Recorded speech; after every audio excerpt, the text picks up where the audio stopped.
Good morning, dear students. I, Professor Basuraj Kuruche, welcome you all for today's lecture of Company Law and Secretarial Practice. In previous class, we have seen the concepts of indoor management. Today, we shall see the last concept from your second module, that is corporate veil. This concept gives a clear idea about the differentiation between the company, its promoters, and the shareholders or shares, and a complete legal picture of the company. This concept is also known as veil of incorporation. What does this corporate veil or veil of incorporation is? Today we shall discuss. A company is composed of its members. When we are, say, forming a company, the company will be, say, managed by the board of directors and its employees. And when company is incorporated, it is, say, associated that the status being a separate legal entity which demarcates the status of company and the members or shareholders, that is composed of. Here, the functioning of a company happens by the managing directors or board of directors and its employees. And when the company is incorporated, here it say gives or it is separate status given for the company. This concept is known as, say, corporate veil. The differentiation of company, the board of directors, employees and shareholders, this differentiation concept is known as corporate veil, which is also known as veil of incorporation. A 2 marks question may come.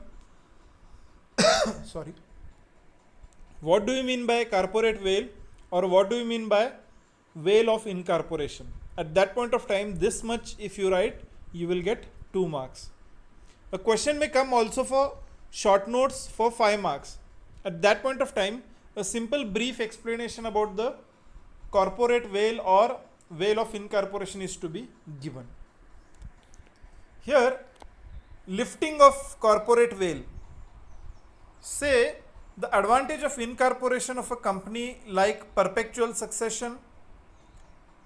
When we are incorporating a company, we are giving a perpetual succession, which means continuous existence. The directors may come and go, the promoters may go, but the company will exist.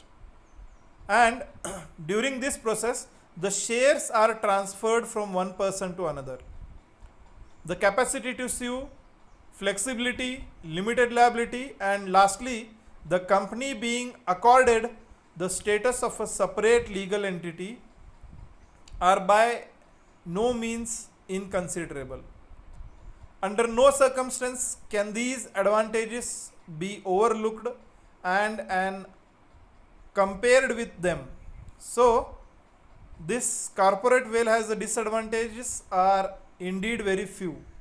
But here, the separate entity is being given while incorporation to the companies. Here, some of them which are, say, immensely complicated deserves to be pointed out. The corporate veil protects the members and the shareholders from the ill effects of the act done in the name of the company. Whatever the ill effects are there under the company law, this corporate veil will protect them. Let us say a director of a company defaults in the name of the company. The liability will be incurred by the company and not a member of the company who has defaulted. For example, if a member is functioning on behalf of company and say he has incurred any liability, at that point of time those liabilities are covered by the company and not by the members. If the company incurs any debts or say contravenes any law, the concept of corporate veil implies that the members of the company should not be held liable for these errors.